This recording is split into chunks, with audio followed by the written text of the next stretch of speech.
Morning, good afternoon, good evening, depending on where you're joining from. I'm Shelby Hawker. I'm a senior partner at Lippincott.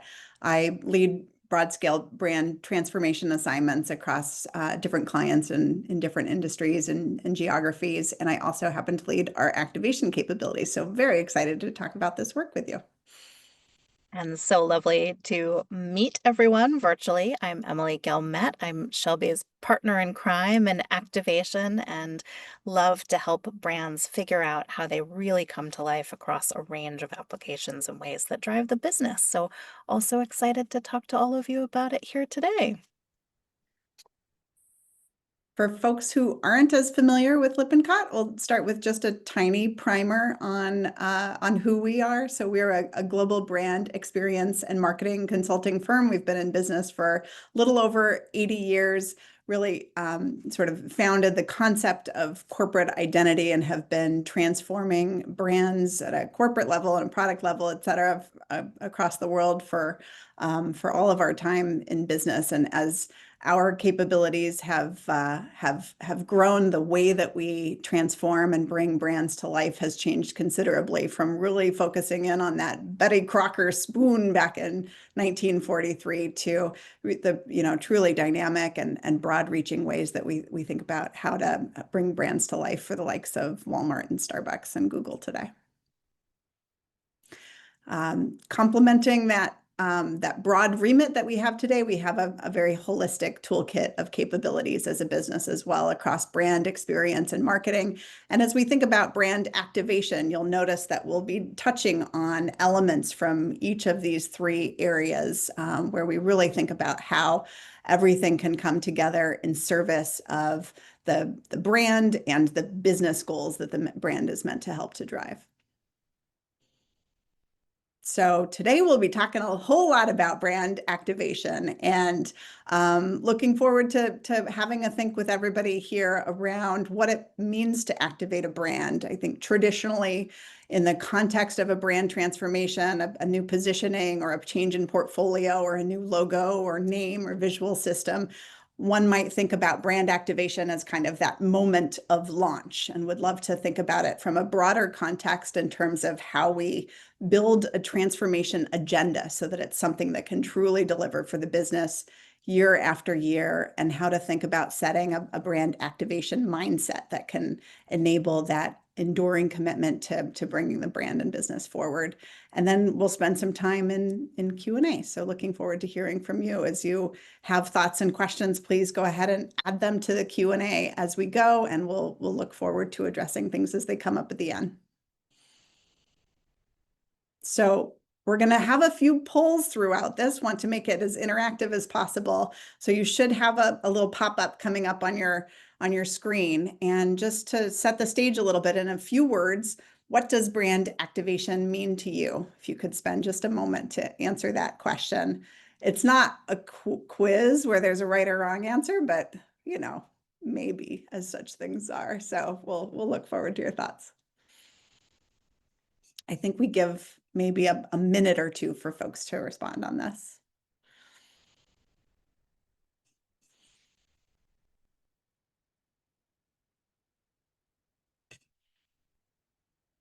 And by the way, as you're answering these questions, we know we've got clients on and folks from all kinds of industries and so forth, but we also have some agency partners on. If you happen to be from an agency partner, maybe think about a key client that you're working with as you answer some of these questions today.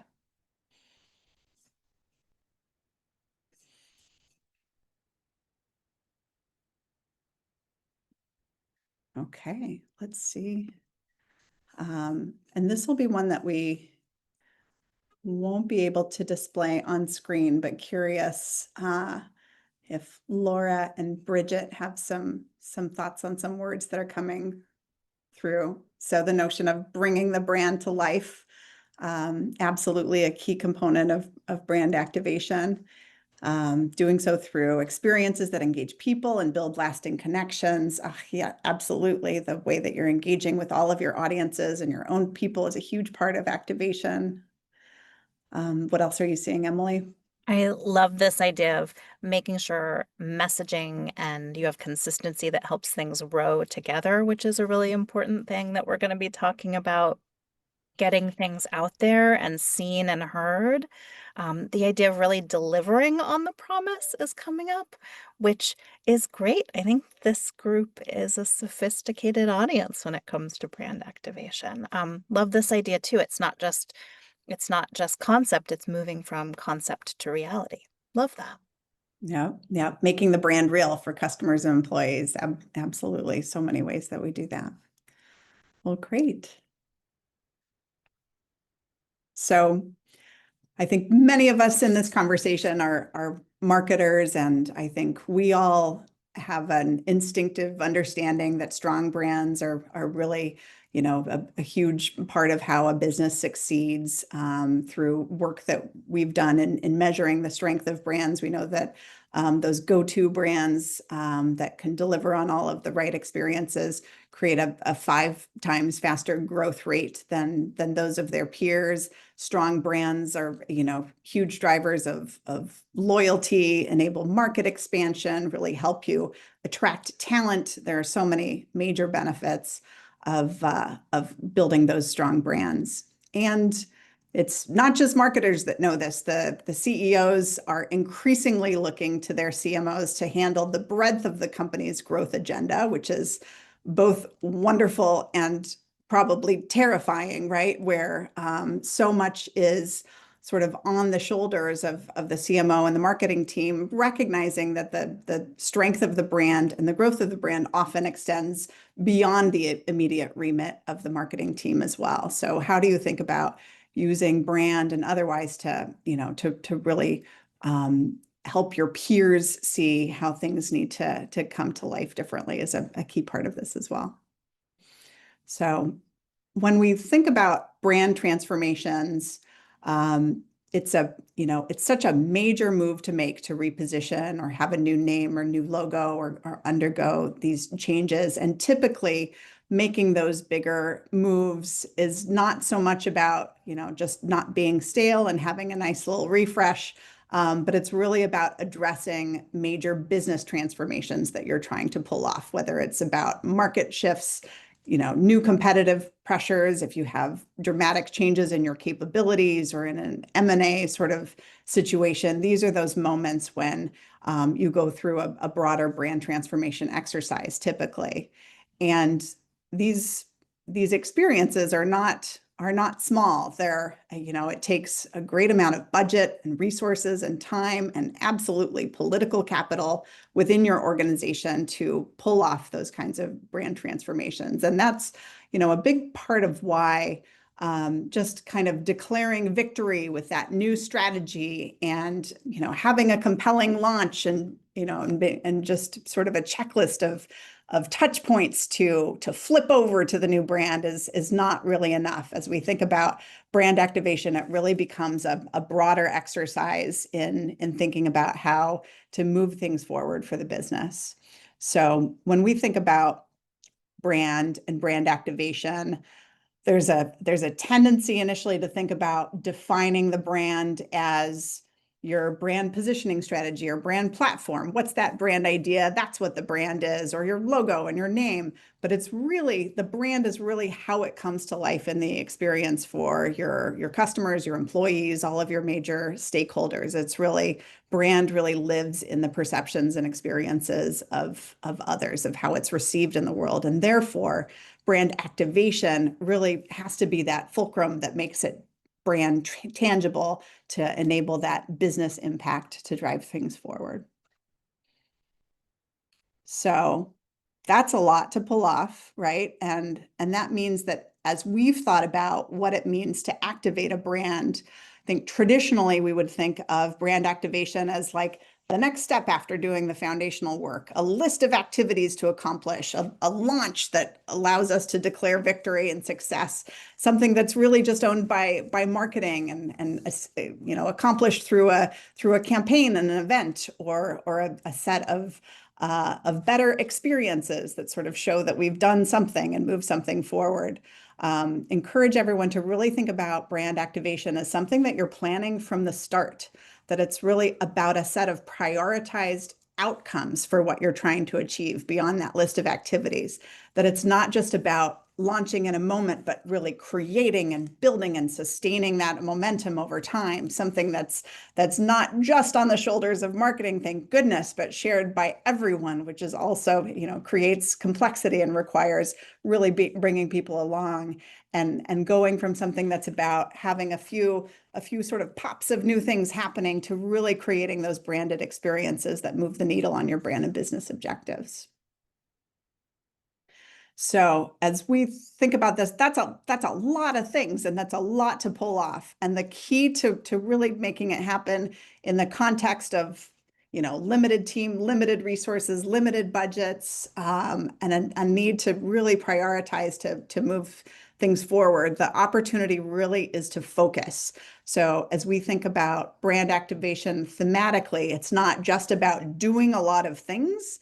It's about really doing the right things, creating those priorities and driving them through the business. So in that context, a poll, this one's a little easier. It's a closed-ended one, so you can choose an option. But curious to hear from folks what your biggest challenge is in activating your brand today. So we'll give folks a minute or two.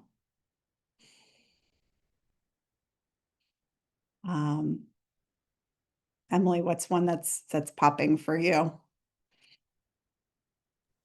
Not in the poll, just in your experience. In my experience, I think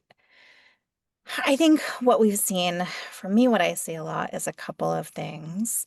Budget is a factor for people, especially looking ahead to this year. How do you make the most of resources that you have? ROI uncertainty comes up in that context too. Like, how do I make sure people understand we're going to get something out of investing in this way? And then the other thing that can be challenging for clients I've worked with is, especially in a challenging macro environment, sales and product marketing and that need to have demand going hard and strong and having that be the focus comes up a lot. Those are sort of Shelby, brand if those are questions. the things that come up for you too.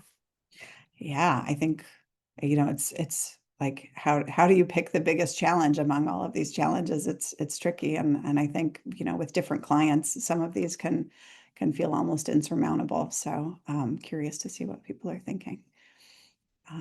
Let's see. So, and a pretty good distribution here. So interesting that the highest number are in this idea of being too siloed across the organization. So the notion that something is in place and operationally or in terms of culture or product or otherwise that are not enabling that brand to fully come to life. That's really interesting. And then a close second around budget.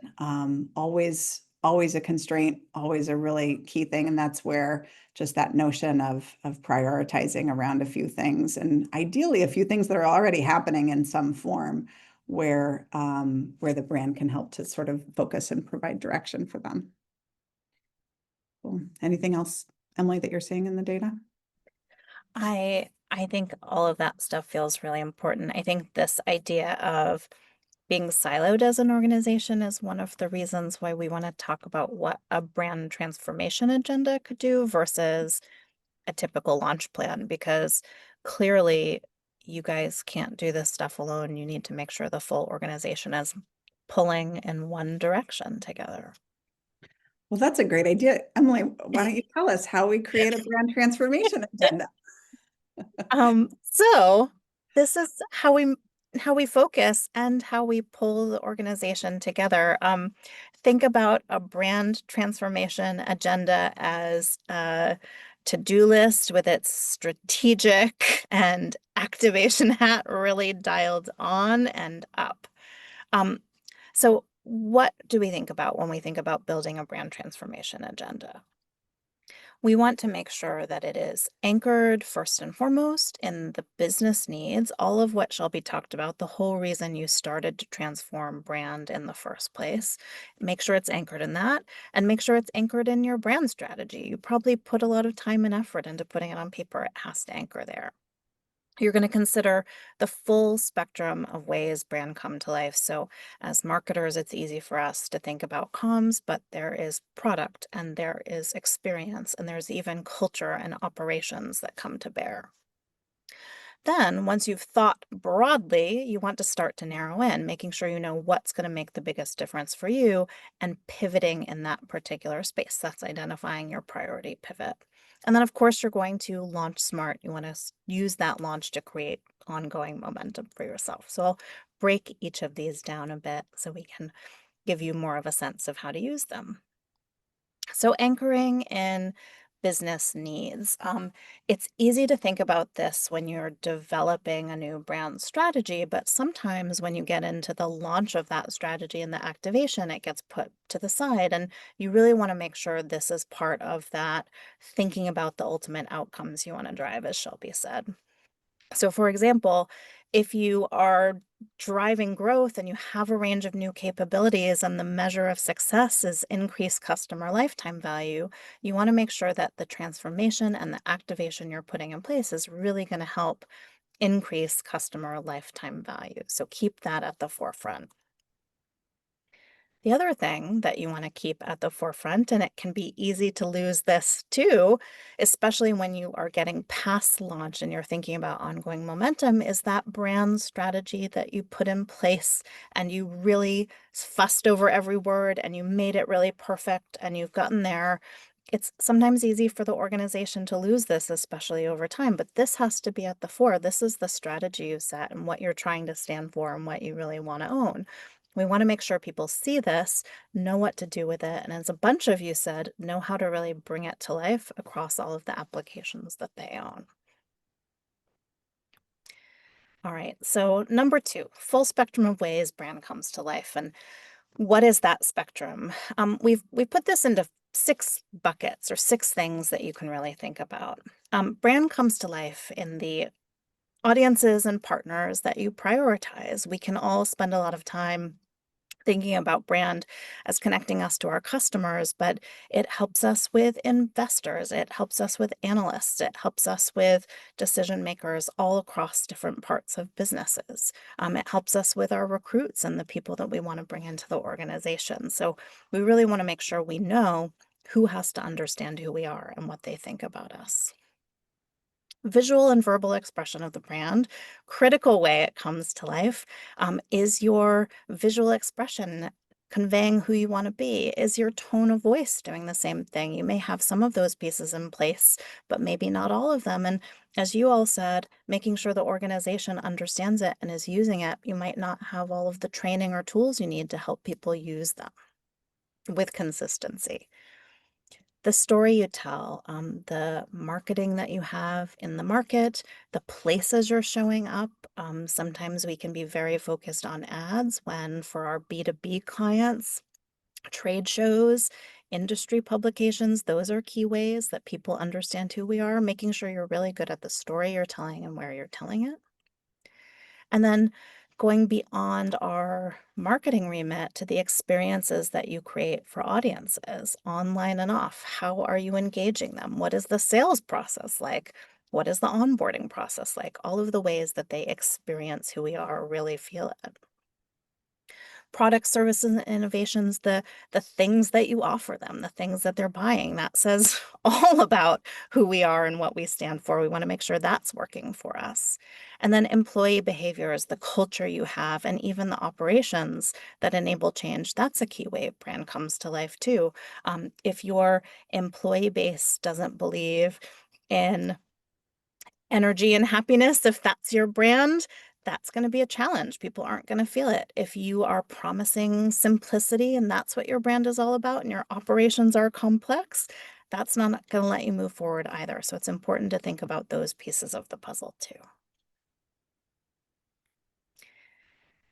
Once you've thought broadly, then you have to prioritize. So if we think about those 6 buckets, those 6 ways brand can come to life, you really want to start thinking about what's going to be most meaningful, what you're really going to need to pivot to make sure that you're making brand progress and business progress. So, understanding where the biggest gaps are between your vision and today's reality. So, maybe you are trying to look like an enterprise serving organization, but the design system isn't getting you there yet. That's a gap you need to identify. Making sure you understand what moves the needle most. What are the moments that really matter for engaging the people that you have to engage? Maybe it's that where you're telling the story, as I said. Maybe it's a signature offering, and that's the thing that really helps people understand who you are and what you're all about. And it doesn't matter how much you advertise, they're going to care about that signature offering. What moves the needle most is a key thing to consider. And then finally, you need to bring some of your organizational realities to bear. As you all said, people are fragmented, bringing them along. You need to be clear about if we are needing experience to shift, but we don't have as much control over that, how much can we ask that organization to take on? What is something that we could prioritize now? What might be a longer term build out that we'll need to really think about as a longer term application or a longer term activation versus something that we can really think as low hanging fruit now? So I wanted to give you some examples of organizations who've used that kind of prioritization thinking to help focus their activation. And Shelby and I will talk about a couple of these. Morgan Stanley is a great example of an organization that focused on shifting and pivoting the audiences that they were targeting. From a business perspective, they were all about expanding the audiences that they brought in the door. They'd focused on ultra high net worth for a long time. They were very industry insider trade focused.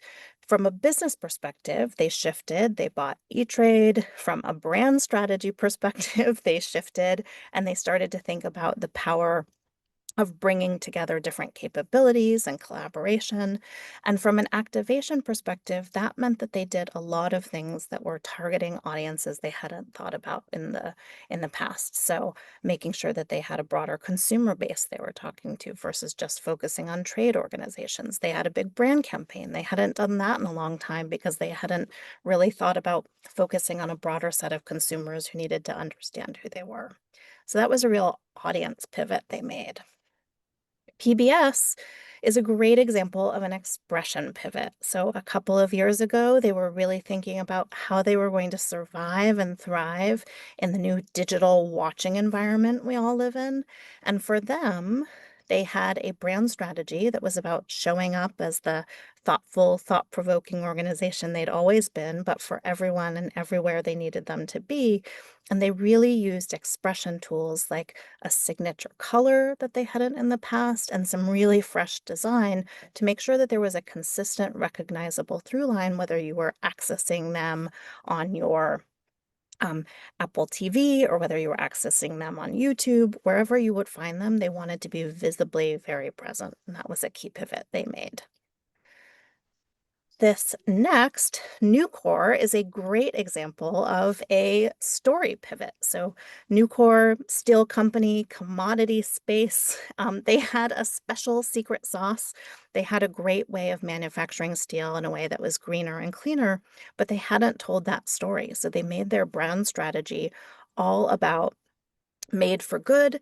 And then they really told that story. They used campaigns, which they hadn't done in a long time. They used content, they used social. They really used that message to make a pivot in the story they told, and then ultimately a pivot in how they were seen as something beyond a commodity business. And I think Shelby's got great insights into the bottom 3 that we have here. Sure. So Swarovski's a really good example of a brand activation pivot that was very much rooted in experience. So Swarovski was, started out as a really great premium luxury sort of brand and had kind of lost some of its swagger. It was beginning to be seen as cheap crystals for old ladies. And so the brand strategy was really about, bringing it back to life and making crystal cool again. And a key pivot was really reshaping the experience from something of, sort of a discount kind of perception in retail and in packaging to really creating that wow factor of a feeling of being in a jewel box as you walk into that retail experience, or really opening something with a great deal of reveal when it comes to the packaging. So that was a big part of creating that experience pivot for the brand. The Xfinity brand is actually a really great example of a product pivot. So in a time when Comcast was perceived as old cable, old technology, there was a real opportunity to reestablish its entertainment and technology credentials. And you couldn't just do it through a new brand that was meant to represent those things. The pivot to really bringing it to life successfully was having the product experience that fully backed it up. So delivering on that promise with exponentially faster internet speeds, exponentially more content in a TV experience, all things that you're going to feel the difference as you're experiencing it, but might not really quite get it or see it without that complement with the brand. So making sure that the brand and the product were totally working together. So that's a good product based brand transformation example.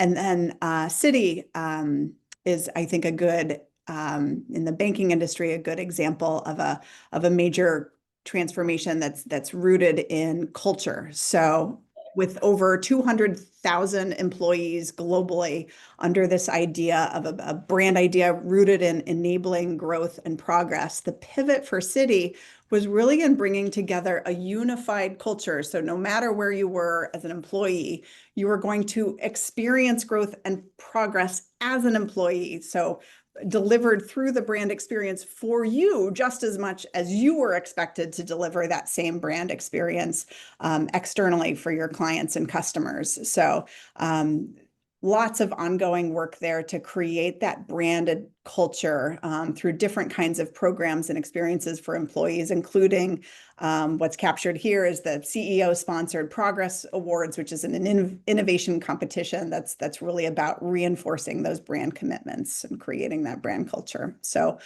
different brands, different ways of really prioritizing what are those key pivots to invest in and focus on and bring to life in creating that ongoing activation and transformation.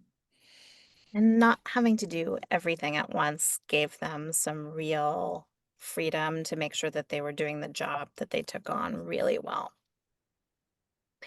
Final piece of the puzzle in having a good brand transformation agenda is, of course, the launch. I have had client executive teams who've said to their poor brand and marketing lead, can't this just happen by osmosis? Can't people just will start to use it and they'll get it? And that is never a way to make as much progress as you want. But you can launch smart, and you have to think about doing it with momentum in mind. So who are the right audiences? Who needs to know about the changes that you're making in business and brand?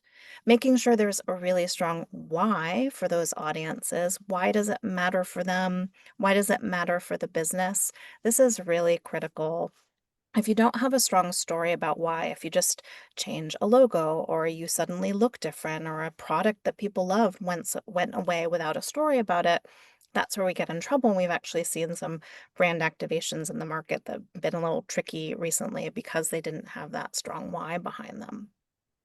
The right volume is important to think about. I think when we all think about launches, we can think about a big moment and there's a huge press release and everybody's in a room and confetti falls from the ceiling and ta-da, the new brand is unveiled. But that's not always the right tactic. I've worked with clients where They really needed to pivot their internal culture so that they could deliver a better external experience. And they didn't want to talk about brand with their external audiences until they'd gotten everybody internally on board and they were actually functioning in the way that they needed to. So their launch was very quiet from an external perspective, but really loud from an internal perspective. The right timing, picking your moments, using a moment that's going to get you the right interest that you need, and then, of course, the right tactics. So, what are you going to do to educate people internally? How are you going to empower them? What are you going to do to tell the story externally? And how are you going to make sure you've got the right cadence of changing materials if you're making a big design change without overdoing it from a financial perspective? You don't want to suddenly throw out every brochure you've ever made ahead of time if you don't have to. So being really smart about the launch that you create. And putting this all together has real benefits. There is clear ROI that you can talk about with the rest of your management team about what investing in brand is going to get them. You'll have a clearer sense of where we're trying to go, what their role is, what we're ultimately going to achieve for the business. It means that your impact can be more meaningful versus superficial. It's going to be about really shifting behaviors or even product or even experience, the things that are most meaningful for making progress. You'll be tackling those. It's execution that builds momentum. You'll have an agenda that is more comprehensive than just marketing alone. It's a way of bringing everybody together around the job that needs to be done and what's it's going to take over time to do it. And then, of course, it's about opportunities fully realized, knowing that you've looked at all of the things that could ultimately impact brand and business success, and you've brought the right ones to bear. So you're not going to leave anything on the table. Great. So lot of different thinking that we've thrown at you in terms of different ways of thinking about the pivots that might, yield the biggest results for your brand and business. Another poll question coming up here. What do you see as sort of that pivot area that might have the biggest impact for your brand? So take a look at the options here. I think it's a just pick one. Unfortunately, again, it's that notion of focus, but usually in a brand transformation agenda, there are, two or three of these at play in a strong way. So we'll give folks a moment to think about which one if you had to pick.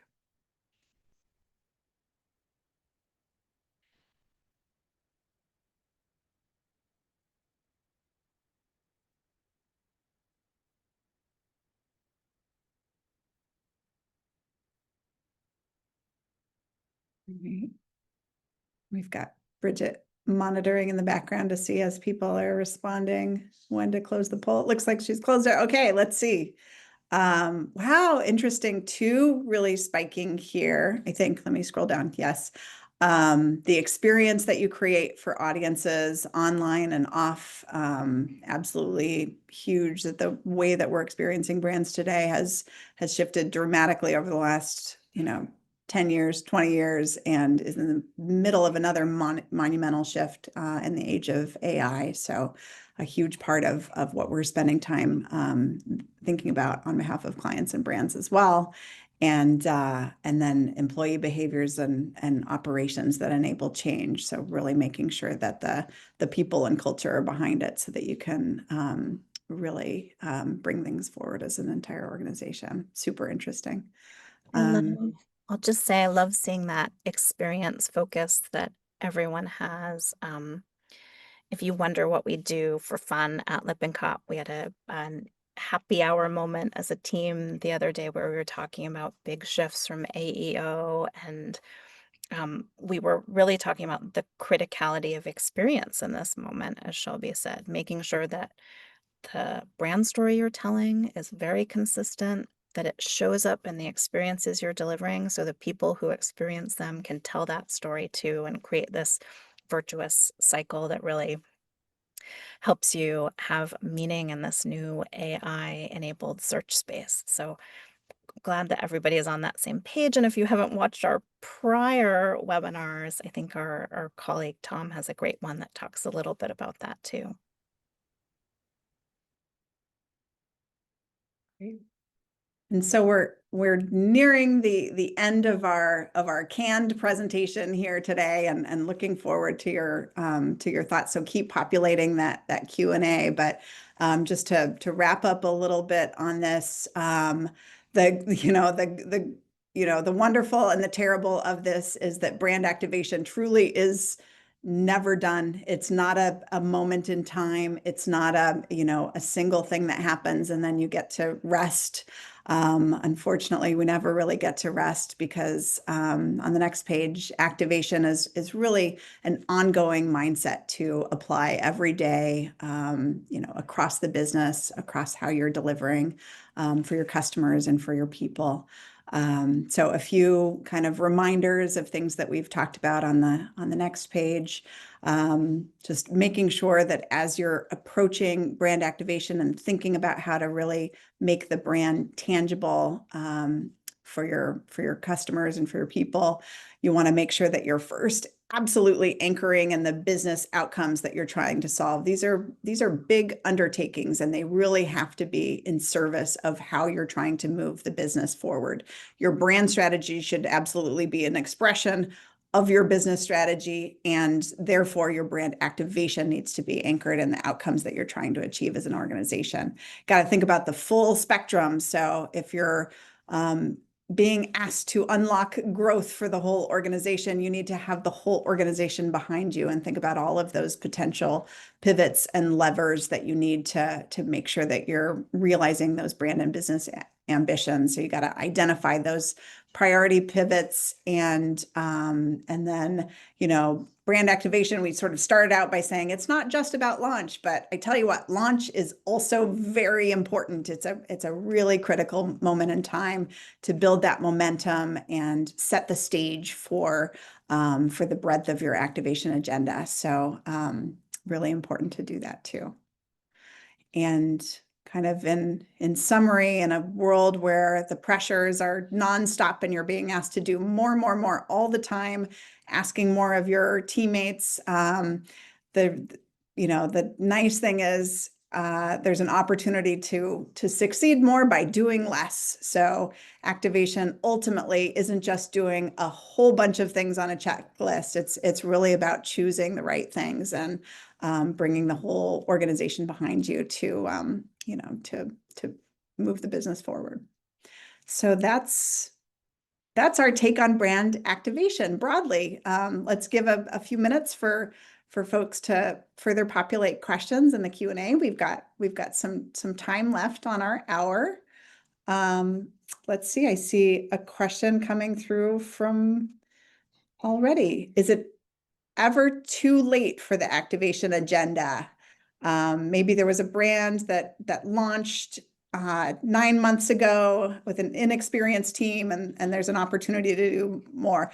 Absolutely never too late. This is really about thinking about where the opportunity lies to make the brand real and to bring it to life in a compelling way. And there's always a chance to create new momentum, make a difference, move things forward, whether you're talking about how you're communicating and telling your story, whether you're talking about the experiences that you're building, the products that you're bringing to market and how you promote them, or the culture that's really got to be backing the brand. Never too late. I see a question too about volume. How long should you stay loud post-launch or pre-launch? How much should you be explaining the why? How does that play out? That's such a great question. Um, I think it really depends on what you're trying to achieve overall. How loud do you need to be? But one thing, especially or if you're making a big change, let's say you've done a name change or there's a really big shift in the business, it does take additional investment in your marketing to really make sure that comes through. So if you've got an executive team who's asking about how long you should be loud, you're going to say to them, if we're doing this, we have to invest in it, and we've got to be out in the market talking about it for a moment for those bigger changes. Pre-launch explaining the why, that depends a little bit too. I would say maybe, a day is not enough. You want to have a bit of explainer as you're going, and you want to build that explanation into everything that you're doing as you're going along. A good launch tip for communications is think about your insiders first. Like if you were making a big change in your personal life and you're close to your mom and you forgot to tell her until after you've told all your friends, she might be a little bit upset. So thinking about that cadence of who are we closest to? Our employees, and then our great loyal customers, and then our partners and our investors. Thinking about that cadence of communications around the why is really helpful. Great. Another question here, sort of timely in this moment, but we won't name brand names in this. We're seeing brands pivot for solid, reasonable reasons and then get decimated in the media as they launch. What are they missing in their activation approach? I think this has been something that seems to have hit sort of a fever pitch this year. And I think it's an excellent example of why a thoughtful activation approach is absolutely warranted, because if you just change the logo, change the name, evolve the name and put it out there without the broader story of the why, without thinking about what are those key pivots that are making the difference and bringing it along, and having that launch story that really helps to explain at the right volume why at this moment in time we're doing this, bringing your different audiences along so that you're thinking not just about your audiences of the future, but your legacy audiences that need to come along with you, and making sure that everybody feels like they're part of that journey together. All really important, both in the context of the launch and then thinking about how you're kind of building that momentum around the pivots so that a brand change feels like something that's happening very naturally as part of the broader business transformation that it's accompanying. I'm seeing a digital optimization question, and we have a whole team who are much more expert in this than Shelby and I are. But the quick answer to that is there are a lot of things you can do. I know that there are things marketing teams can think about that are using AI tools to make their jobs easier. Can you use it to make sure that the messaging you're pushing out is hyper tailored and totally in line with brand? But when it comes to making sure that you are doing things that will help you show up in an AI driven, AI search enabled world, a lot of it comes down to clarity of story that you tell that is then retold by the people who care about you. So you want to make sure what people are saying in Reddit because they've had a great experience with you is what you're saying about yourself too. So it really comes down to focus. I think there have been times in the past where brand flexibility and changing with the moment has been really necessary. This is actually a time where we all have to refocus. Tight story, delivered through the experience that people understand and can repeat back. Yeah. Another good question that we hear a lot, so great to see it here, is when you're only able to prioritize certain areas for brand transformation and activation, do you see there being a negative impact of consumers seeing the old brand and the new brand in the market at the same time? So if you're prioritizing other things rather than a light switch level flip of the brand to the new brand, is that problematic? And I think increasingly the answer is no. Consumers are, and all of us in the broader marketplace are at this point pretty accustomed to brands going through evolutions, and seeing some of the old and the new at the same time is something that that folks have gotten pretty used to. And we know that some of those touch points, like corporate and retail signage, can be can be among the most expensive and not necessarily the most impactful right out of the gates. So what we find is that even this is part of thinking about brand activation from the start, is thinking about the bigger the change that you're making in the brand, probably the more anxious people are going to be to see that new brand realized more quickly. So as you're thinking about your appetite for brand investment, for brand transformation, even thinking about it at the time when you're contemplating what level of evolution you need to go through can be appropriate. And then otherwise, really making sure that you're talking about that activation and the transformation of the brand as a journey rather than a moment in time, thinking about the brand that you're becoming and the promise that you're living up to. And that can be reassuring in the context of creating a brand strategy that probably has some aspirational qualities to it, some aspects that you're already delivering on credibly as a business, but some things that you're building and leaning towards. So being able to make that part of your broader brand transformation story can be compelling. But it's often like a great problem to have if people are really eager for for seeing that new brand in new places. We often find with clients that don't necessarily own all of their touch points. So PBS was a good example of this, where the stations have their own logos and identities and own that are fully owned by them. Once we helped them to transform that PBS brand expression, we found that the stations were we had a pretty limited goal of how many would be converting over and investing their money to do so, and we radically exceeded those ambitions because the new brand was something that was so desirable and so business moving for them that it was really worth making that investment at that time. Resources are even more constrained now, but it was a really important and appropriate move at that time. Question 6.1, close to our hearts. Since brand activation is never done, should brand governance be always on, integrating and engaging across teams to support brand-aligned experiences? I think Shelby and I would say yes. We always say that no one on a marketing team likes to be the brand police, and governance doesn't have to be brand police, but being a source of education, resources, support for the rest of the organization to help make them more successful, that's always welcome. Setting yourself up as having that ability to be part of the team pushing things forward. And I think this kind of activation thinking can help you do that in great ways. So yes, yes to always on. Let's see, another question. Any operational practices you've seen from highly successful client teams in terms of orchestrating brand experiences across touch points, cross-functionally? Operational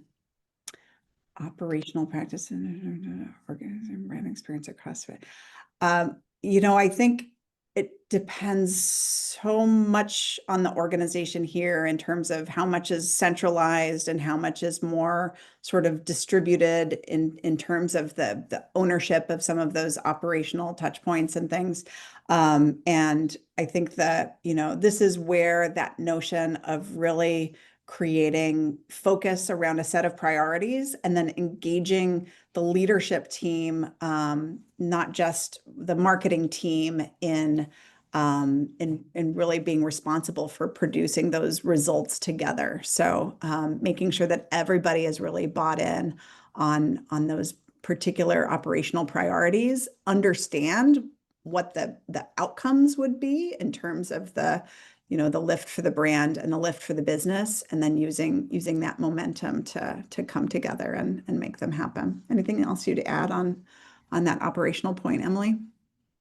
Another thing is the start from the beginning piece of this. I think if you're undertaking a brand transformation, the more people who have roles outside of marketing that are involved from the beginning, the easier it is to put operational practices in place down the line to help deliver against those things. So we did some work recently with a large energy organization who really needed to shift things like the app experience and how teams in the field were going to engage with customers. And As Shelby said, lots of different teams owned pieces of those things, but everybody was part of a brand building process from the beginning. They all saw the same data about why things were important.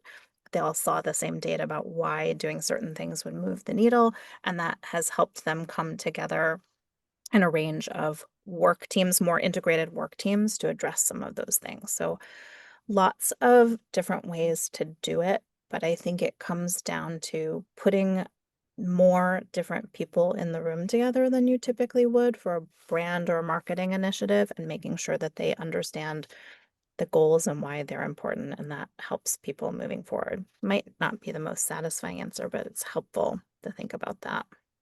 Yeah.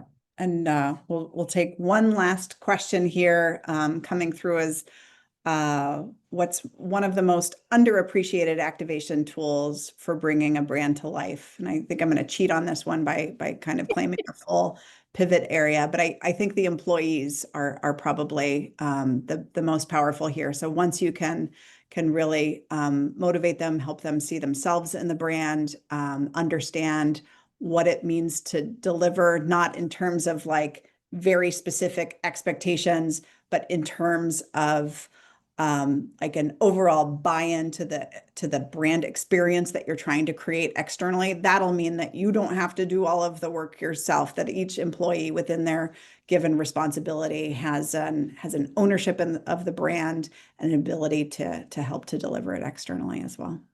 And I'll add plus one and add to Shelby's point, thinking about all of your agency partners in the same way can be really helpful too. So we did a project where there were lots of agencies doing lots of different things for lots of different parts of the business. And at the beginning of a brand change project, everybody got together and talked about it. At key milestones in that project, everybody got back together. And then there's an ongoing cadence of meetings with every agency partner. So even if a sneaky product team is like, let's just do this off to the side and forget about the brand, that agency at least has been through a brand training, knows what is trying to be achieved, and can help be part of helping bring it to life, whether it's a campaign or whether it's a sponsorship or something they're working on. Everybody on the same page really helps.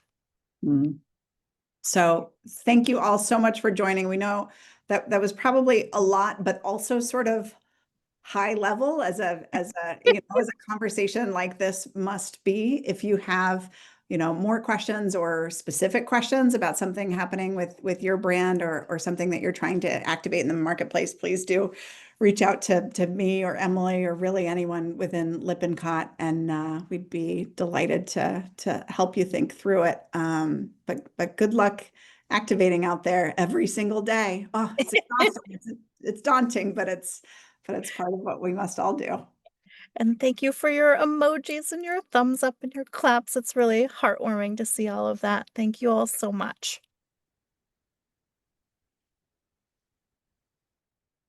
Okay. Thanks, everyone. Recording will be available post after this episode, but thank you so much for joining.